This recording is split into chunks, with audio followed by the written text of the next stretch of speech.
Bonjour, je m'appelle Jonathan Bovy, je suis coordinateur et administrateur délégué pour la Maison Arc-en-Ciel de Verviers Ensemble Autrement et je vais vous présenter notre association qui existe maintenant depuis 10 ans ici en plein cœur de Verviers. Association spécifiquement pour le public LGBTQIA et leurs proches. Bienvenue, suivez-moi.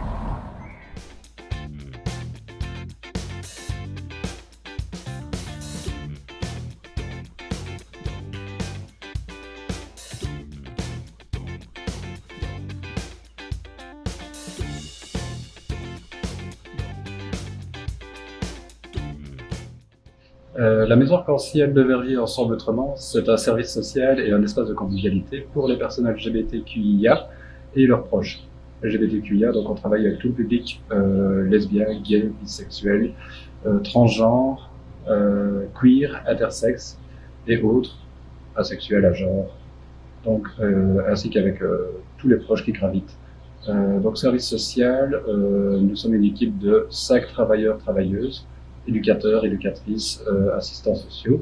Et en après-midi, du lundi au vendredi, on propose aux personnes de répondre à leurs questions, s'ils ont besoin d'une information, s'ils ont besoin d'un conseil, que c'est difficile chez eux, un coming out.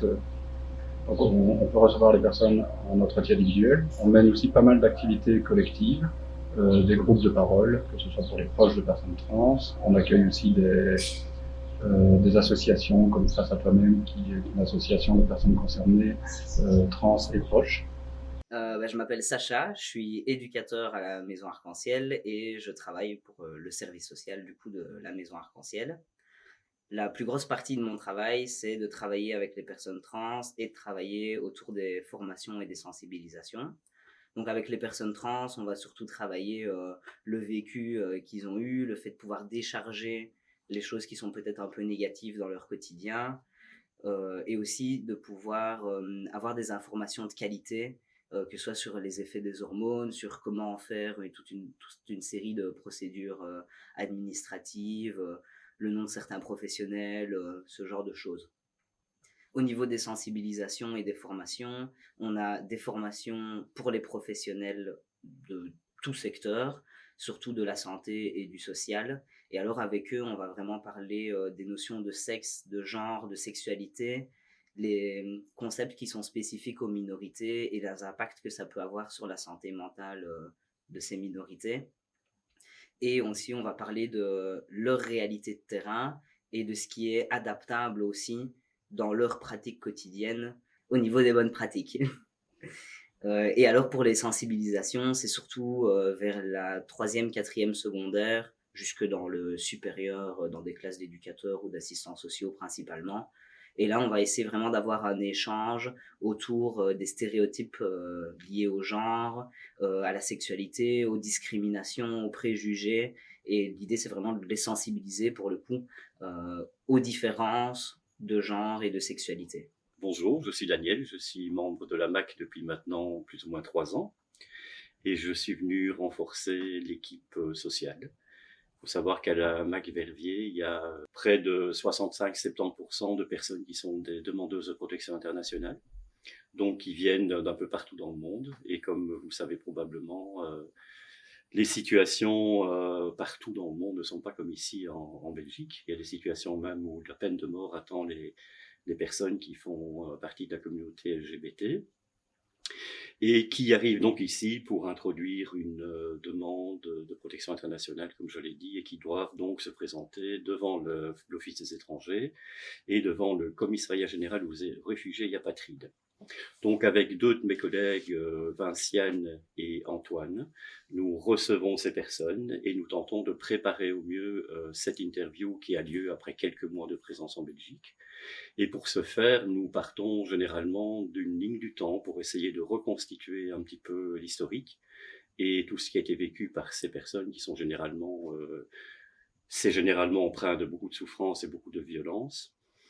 Et nous essayons en tout cas de faire mettre des mots sur ces difficultés, car arriver ici en Belgique ne suffit pas pour être complètement safe et se dire voilà, je vais raconter toute mon histoire. Il y a beaucoup de freins qui se mettent en, il y a beaucoup de difficultés à évoquer les propres situations, surtout quand il s'agit aussi de situations davantage familiales. où là, ce sont des drames évidemment terribles de séparation et de violences intrafamiliales qui sont, je ne sais pas si on peut l'imaginer, mais d'une intense violence. Voilà, donc ici, ce qu'on essaie de faire, c'est à partir de la ligne du temps, refaire un petit peu tout l'historique de la personne.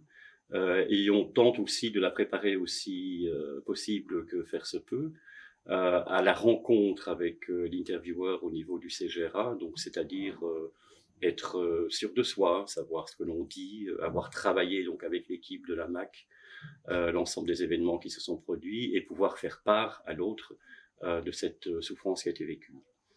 Nous travaillons évidemment en collaboration aussi avec les assistants sociaux des centres dans lesquels ces personnes se trouvent, souvent centre Croix-Rouge ou centre fait d'asile, mais également en synergie avec les avocats, avec les psychologues quand il y en a, et avec le service médical. Nous veillons toujours à ce que si la personne évoque par exemple des traces de violence sur le corps, avec des lésions, des cicatrices, nous veillons à ce qu'un médecin soit contacté dans le centre où laquelle la personne réside, afin de demander qu'il y ait un constat qui soit fait. Et nous pouvons même aussi aller jusqu'à demander qu'il y ait tout un rapport médical qui soit introduit à l'aide du psychologue, à l'aide du médecin, pour envoyer ces rapports à la SBL Constat, qui est une SBL qui s'occupe aussi des demandes d'asile et qui s'occupe en tout cas de faire des rapports par rapport aux violences que ces personnes auraient pu subir dans leur propre pays d'origine.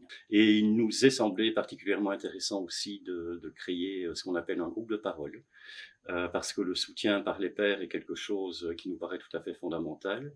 Et donc, chaque deuxième vendredi du mois, nous rassemblons ici tous nos bénéficiaires, pour qu'ils puissent échanger entre eux sur ce qu'ils ont vécu, sur leur passage au CGRA, sur leur vie au centre. Et à ce propos, nous avons d'ailleurs, il y a près d'un an, un peu plus d'un an, réalisé avec eux, enfin c'est surtout eux qui l'ont réalisé, cette petite brochure qui est illustrée de peintures aussi, qui ont été réalisées par Madior. Et alors, il y a toute une série de mini-récits que les personnes ont bien voulu nous confier. C'est dire aussi la confiance qu'elles ont en nous, évidemment. Et donc voilà, récits livrés, particulièrement intéressant si vous connaissez pas trop la problématique des demandeurs d'asile, la problématique vécue par les demandeurs de protection internationale et plus particulièrement par les membres de la communauté LGBT.